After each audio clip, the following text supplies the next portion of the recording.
This is American indie black comedy drama, written and directed by Eva Victor, who worked at the feminist satire website Reductress, made videos for Comedy Central, appeared in season 5 of Billions. And as well as writing and directing, Victor also stars in Sorry Baby, alongside the great Naomi Aki, who was so brilliant as Whitney Houston in that biopic. I thought she was absolutely fab. Barry Jenkins, Moonlight, Beale Street Could Talk, and weirdly, Lion King, is an exec producer. This played at Sundance in January and was then picked up by A24. Apparently there was a bidding war. They picked up to A24, and then it was the closing film at the Directors Fortnight section of Cannes, where it got a Waldo Salt Screenwriters Award. So here is a clip from the trailer of Sorry Baby that perhaps gives you a sense of a bit of the tone. Have a listen. Did you bring a cat into the grocery store? No. Yes, you did. What did you say? You're lying. No, I'm not.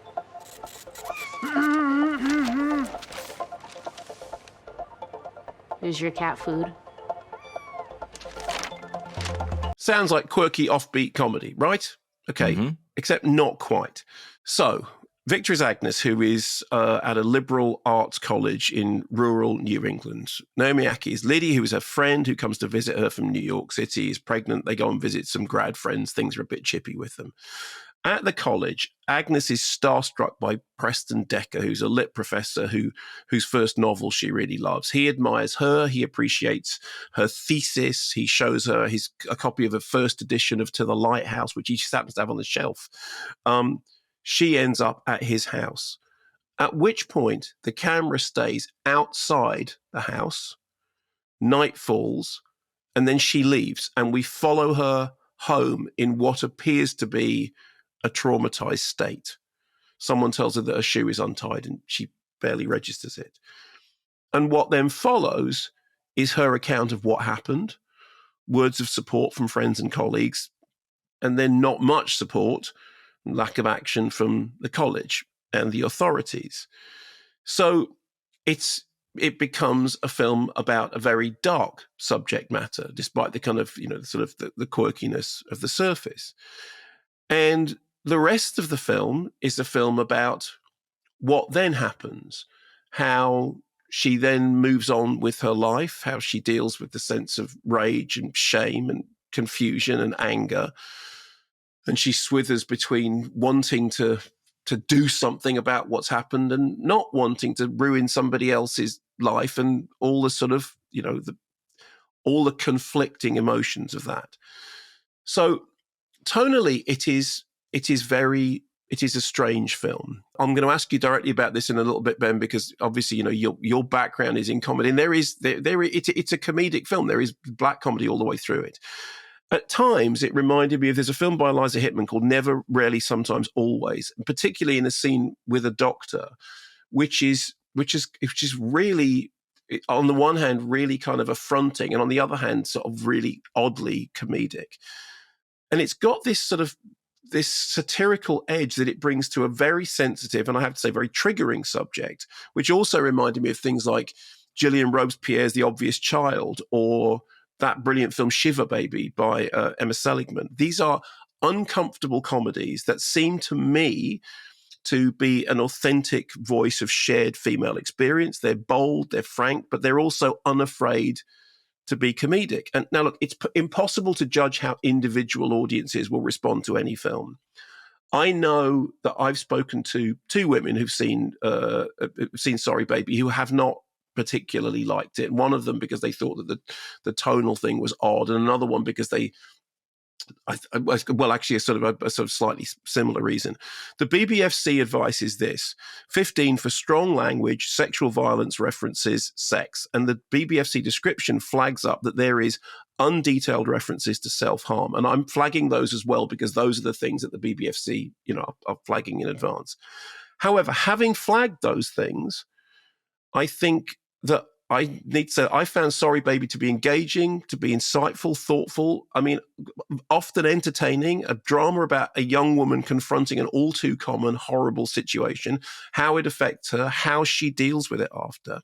And there's a very interesting sequence, a jury selection sequence, in which potential jurors are asked questions about their own experiences. And I won't tell you what happened, but it's very well balanced between absurdist comedy, like genuinely absurdist comedy, and something really creepy and threatening.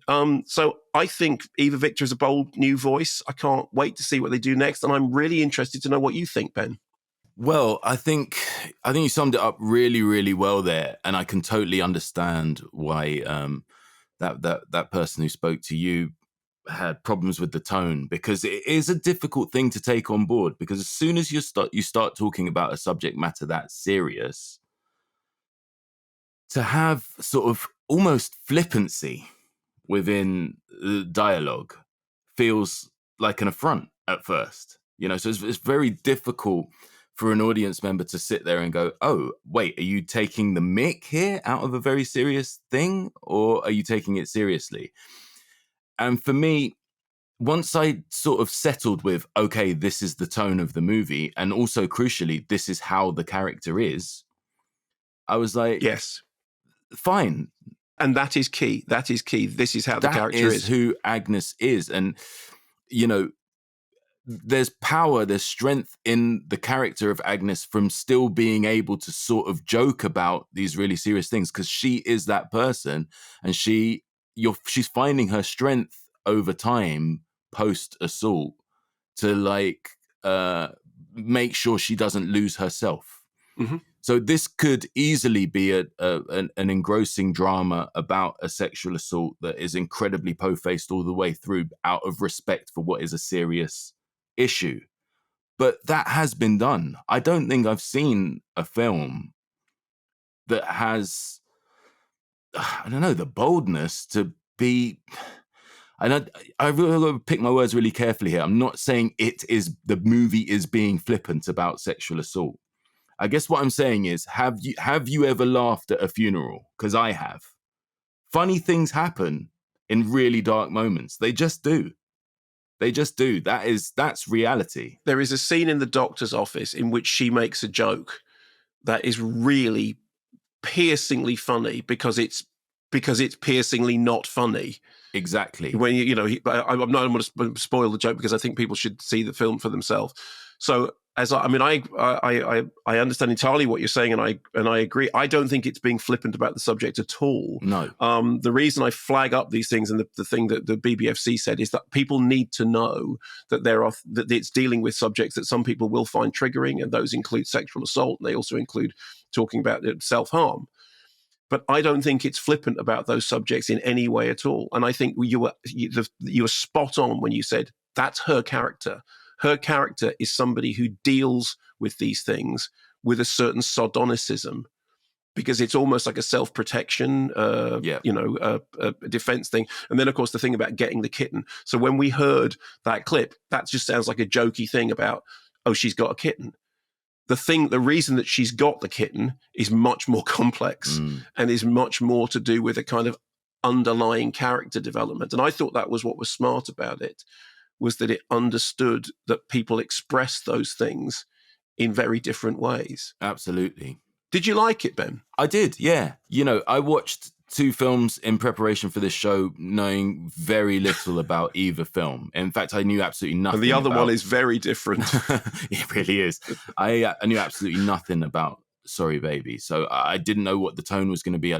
So my only concern when I was reading about it afterwards, and people calling it a comedy, I'm not sure you're going to laugh out loud at this film. I sort of chuckled internally a couple of times, but it's not really that kind of. It's a drama. Let's be real. It's a drama, but one of the central character deals with things in her life with humor. Perfectly put.